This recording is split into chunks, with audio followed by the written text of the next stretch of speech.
സംഖ്യാപുസ്തകം 5-ാം അധ്യായം. യഹോവ പിന്നെയും മോശെയോട് അരുളിച്ചെയ്തത്, സകല കുഷ്ഠരോഗിയെയും സകല സ്രവക്കാരനെയും ശവത്താൽ അശുദ്ധനായ ഏവനെയും പാളയത്തിൽ നിന്ന് പുറത്താക്കുവാൻ ഇസ്രായേൽ മക്കളോട് കൽപ്പിക്ക. ആണായാലും പെണ്ണായാലും അവരെ പാളയത്തിൽ നിന്ന് പുറത്താക്കേണം. ഞാൻ അവരുടെ മധ്യേ വസിക്കിയാൽ അവർ തങ്ങളുടെ പാളയം അശുദ്ധമാക്കരുത്. ഇസ്രായേൽ മക്കൾ അങ്ങനെ ചെയ്തു. അവരെ പാളയത്തിൽ നിന്ന് പുറത്താക്കി. യഹോവ മോശയോട് കൽപ്പിച്ചതുപോലെ തന്നെ ഇസ്രായേൽ മക്കൾ ചെയ്തു. യഹോവ പിന്നെയും മോശയോട് അരുളിച്ചെയ്തത്, നീ ഇസ്രായേൽ മക്കളോട് പറയുക, ഒരു പുരുഷനോ സ്ത്രീയോ യഹോവയോട് ദ്രോഹിച്ച് മനുഷ്യരുടെ ഇടയിൽ നടപ്പാനുള്ള വല്ല പാപവും ചെയ്തിട്ട് കുറ്റക്കാരായാൽ ചെയ്ത പാപം അവർ ഏറ്റുപറയുകയും തങ്ങളുടെ അകൃത്യത്തിൽ നിന്ന് പ്രതിശാന്തിയായി മുതലും അതിൻ്റെ അഞ്ചിലൊന്നും കൂട്ടി തങ്ങൾക്ക് അകൃത്യം ചെയ്തവന് പകരം കൊടുക്കണം. എന്നാൽ അകൃത്യത്തിൽ നിന്ന് പ്രതിശാന്തി വാങ്ങുവാൻ അവന് ചാർച്ചക്കാരൻ ഇല്ലെങ്കിൽ അകൃത്യത്തിനുള്ള പ്രതിശാന്തി യഹോവയ്ക്ക് കൊടുക്കുന്നത് പുരോഹിതന് ഇരിക്കണം. അതുകൂടാതെ അവനു വേണ്ടി പ്രായശ്ചിത്തം കഴിപ്പാനുള്ള പ്രായശ്ചിത്തത്തിൻ്റെ ആട്ടുകൊറ്റനെയും അർപ്പിക്കണം. ഇസ്രായേൽ മക്കൾ പുരോഹിതന്റെ അടുക്കൽ കൊണ്ടുവരുന്ന സകല വിശുദ്ധ വസ്തുക്കളിലും ഉദർച്ചയായതൊക്കെയും അവന് ഇരിക്കണം.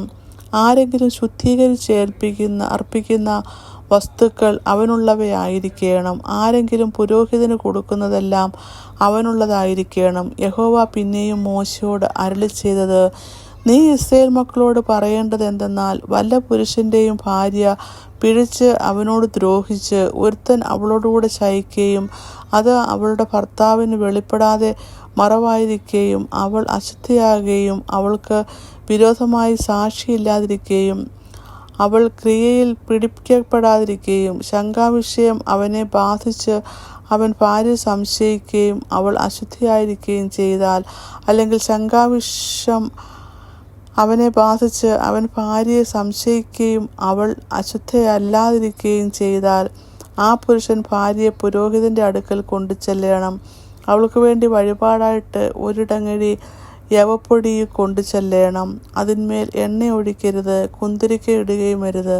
അത് സംശയത്തിൻ്റെ ഭോജനയാഗമല്ലോ, അപരാധ ജ്ഞാപകമായ ഭോജനയാഗം തന്നെ. പുരോഹിതൻ അവളെ അടുക്കൽ വരുത്തി യഹോവയുടെ സന്നിധിയിൽ നിർത്തണം.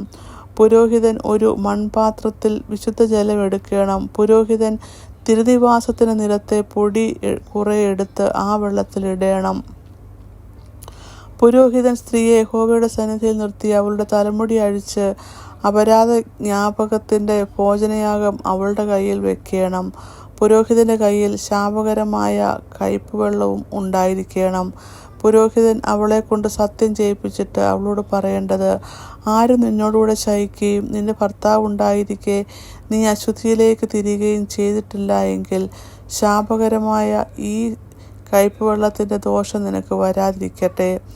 എന്നാൽ നിനക്ക് ഭർത്താവ് ഉണ്ടായിരിക്കെ നീ പിഴച്ച് അശുദ്ധിയാകുകയും നിന്റെ ഭർത്താവല്ലാതെ മറ്റൊരു പുരുഷൻ നിന്നോടുകൂടെ ശയിക്കുകയും ചെയ്തിട്ടുണ്ടെങ്കിൽ, അപ്പോൾ പുരോഹിതൻ സ്ത്രീയെ കൊണ്ട് ശാപസത്യം ചെയ്യിപ്പിച്ച് അവളോട്, യഹോവ നിന്റെ നിതംബം ക്ഷയിപ്പിക്കുകയും ഉദരം വീർപ്പിക്കുകയും ചെയ്ത് നിന്റെ ജനത്തിൻ്റെ ഇടയിൽ നിന്ന് നിന്നെ ശാപവും പ്രാക്കും ആക്കി തീർക്കട്ടെ.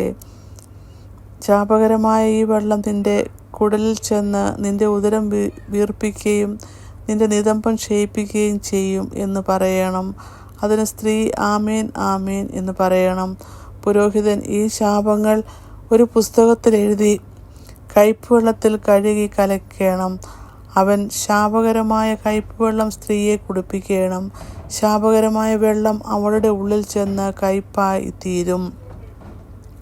പുരോഹിതൻ സ്ത്രീയുടെ കയ്യിൽ നിന്ന് സംശയത്തിൻ്റെ ഭോജനയാഗം വാങ്ങി യഹോവയുടെ സന്നിധിയിൽ നീരാഞ്ജനം ചെയ്ത് യാഗപീഠത്തിന്മേൽ അർപ്പിക്കണം. പിന്നെ പുരോഹിതൻ ഭോജനയാഗത്തിൽ ഒരു പിടി എടുത്ത് യാഗപീഠത്തിന്മേൽ നിവേദ്യമായി ദഹിപ്പിക്കണം.